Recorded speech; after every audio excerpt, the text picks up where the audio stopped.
Hal yang harus diketahui setiap penggemar merpati bagian 1. Anda mungkin pernah menghadapi pertanyaan-pertanyaan yang seharusnya tidak perlu ditanyakan. Sebagai penghobi merpati pos, ada hal-hal yang sudah seharusnya Anda ketahui. Namun, banyak orang tidak menyadari betapa mudahnya menyelesaikan beberapa masalah yang sering terjadi.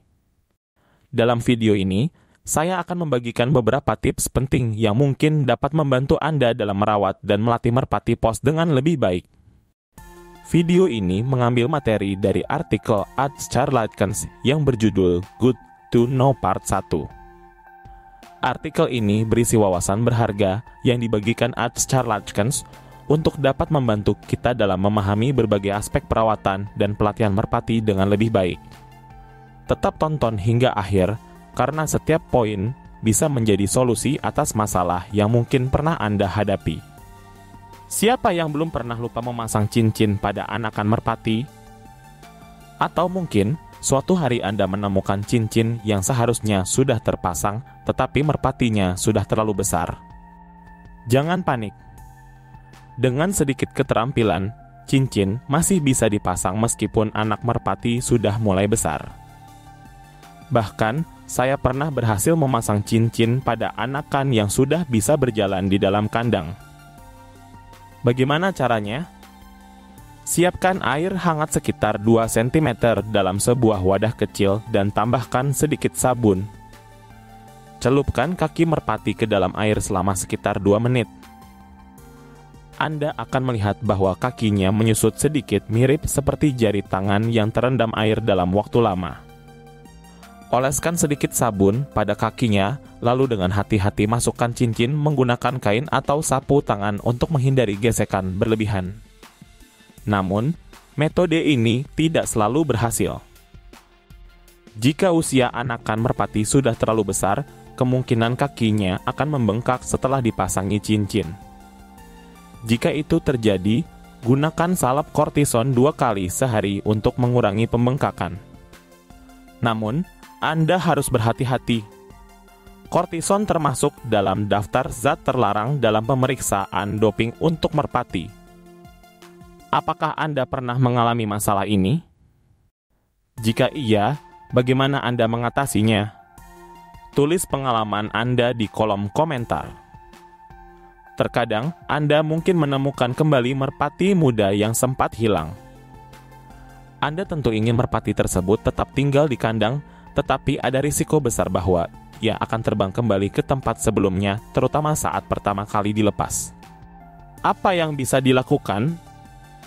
Jangan terburu-buru melepaskan merpati. Biarkan ia tinggal lebih lama di kandang agar terbiasa.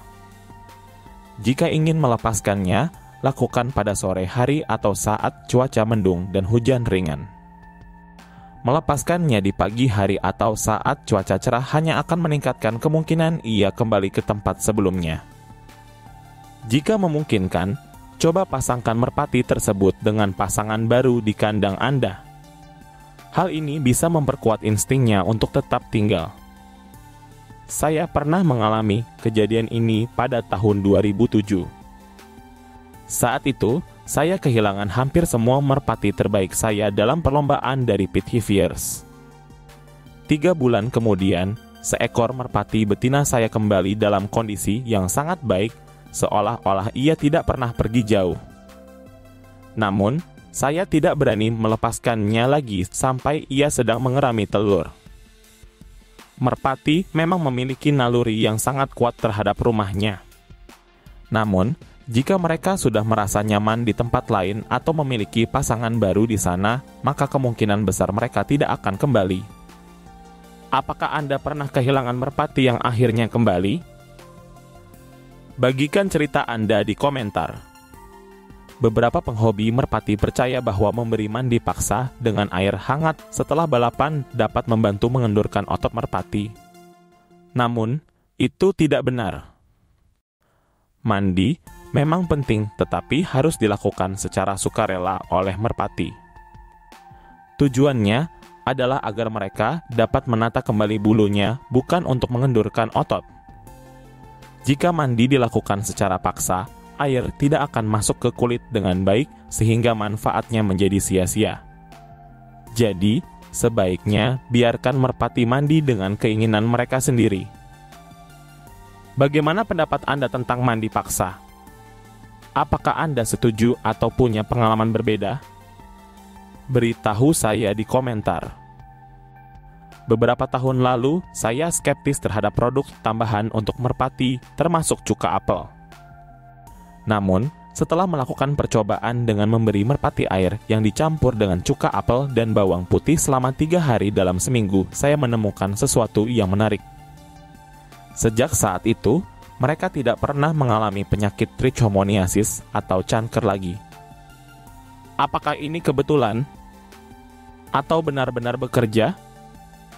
Saya kemudian berkonsultasi dengan beberapa dokter hewan dan ilmuwan yang juga penghobi merpati.